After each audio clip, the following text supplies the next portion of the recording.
సుదర్శన బావగారిని బట్టి మంగక్కను బట్టి నేను దేవుని నామమును మహింపరుస్తూ ఉన్నాను. వారు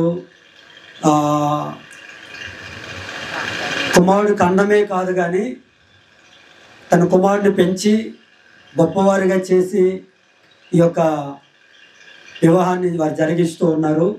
వారిని బట్టి గట్టిగా చప్పలు కొట్టి దేవుని నామమును మహింపరుస్తూ గట్టిగా చప్పలు కొట్టలు అందరూ. ఎందుకంటే చాలామంది కంటూ ఉన్నారు కానీ వారు పెంచలేని పరిస్థితి.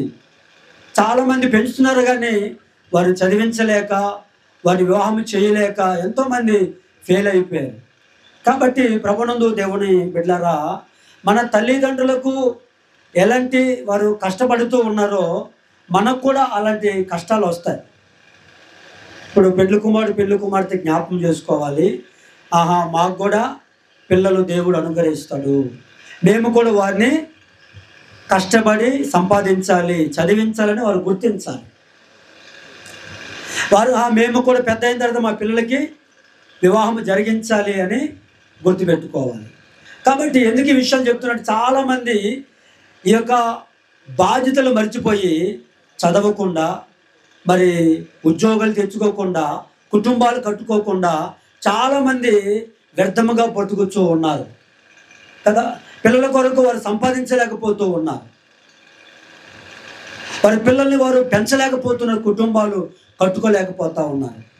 ముందుగానే దేవాతి దేవుడు భరించండి, భూమిని నింపండి అని దేవుని యొక్క వాక్యము తెలియచేస్తాం. చాలామంది దేవుని యొక్క ఉద్దేశాలు మర్చిపోయి, దేవుని యొక్క తలంపులు ఆలోచనలు మర్చిపోయి, దేవుని యొక్క మాటను మర్చిపోయి దేవుని దైవించుండగా, ఇది దేవుడు సిద్ధపరిచిన పురుషుడు, దేవుడు సిద్ధపరిచిన స్త్రీ.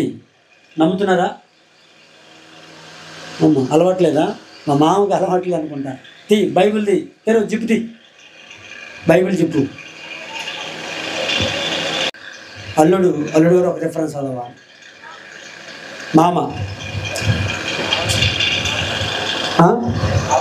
మాటలో మనం జ్ఞాపకం చేసుకున్నట్లయితే ప్రభునందు దేవుని బిడ్డలారా, ఒకరినొకరు ప్రేమించుకోవాలి, ఒకరినొకరు లోబడాలనే ఒక ఉద్దేశాన్ని మనం మర్చిపోకూడదు. ప్రతి ఒక్కరికండి, పెళ్లి చేసుకున్న వారికైనా పెళ్ళి కాని వారికైనా వస్తే పొయ్యి లేదు, ఏం పోయలేదు కదా, మందు పోయలేదంట. ఈ మందు బాబులు ఉంటారు, అదే మర్యాద అంట కదా. ఏది మర్యాద? తినడం మర్యాద, తాగడము మర్యాద. చూసారా ఎంత భయంకరం అండి.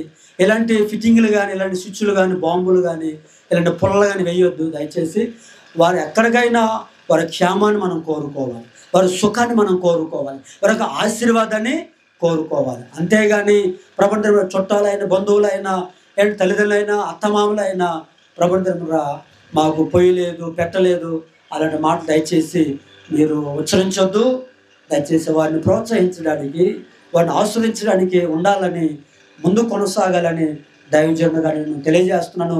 దేవుడు పలికాడు కదా, పురుషుడు కానీ స్త్రీని కానీ దేవుడిచ్చే బహుమానాలు, దేవుడిచ్చే స్వాస్థ్యము. కాబట్టి ప్రతిదీ కూడా దేవుడిచ్చిందే. కాబట్టి ఈ సమయంలో దేవుని కొరకు బ్రతకాలని దైవజనుగా నేను కోరుకుంటూ ఉన్నాను.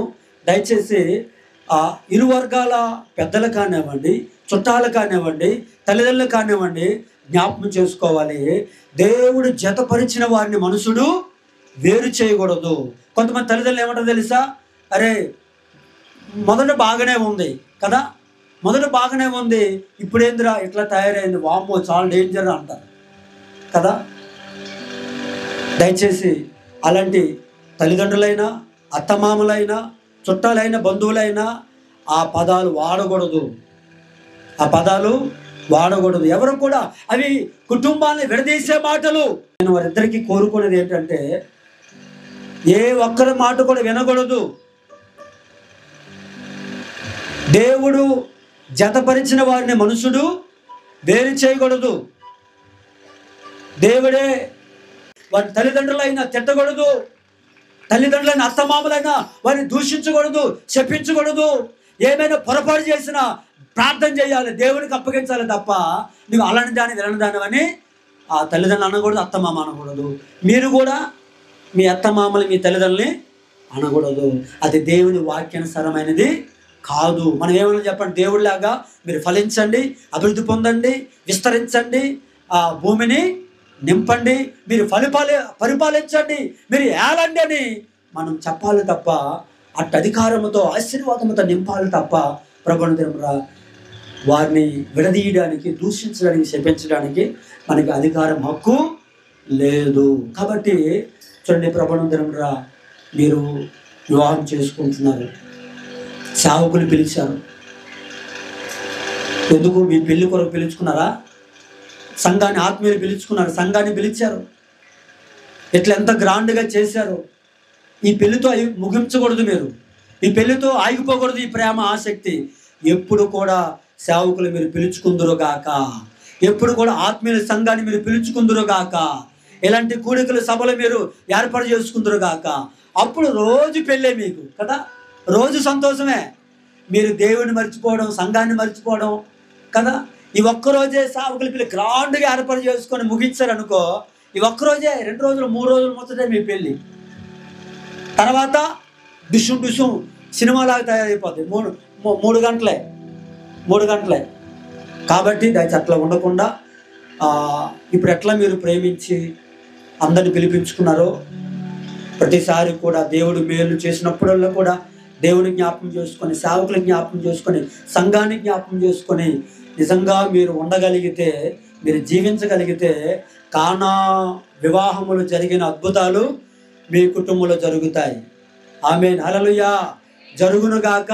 అటు ఆశీర్వాదము, సమృద్ధి దేవుడు ఈ నూతన దంపతులకు దేవుడు అనుగ్రహించునుగాక. అనేక జనములకు తల్లిదండ్రులుగా దేవుడు మార్చునుగాక. ఆమేన్. మరొకసారి దైవజనులకు మా ప్రత్యేక వందనాలు తెలియజేస్తా ఉన్నాను. Praise lord.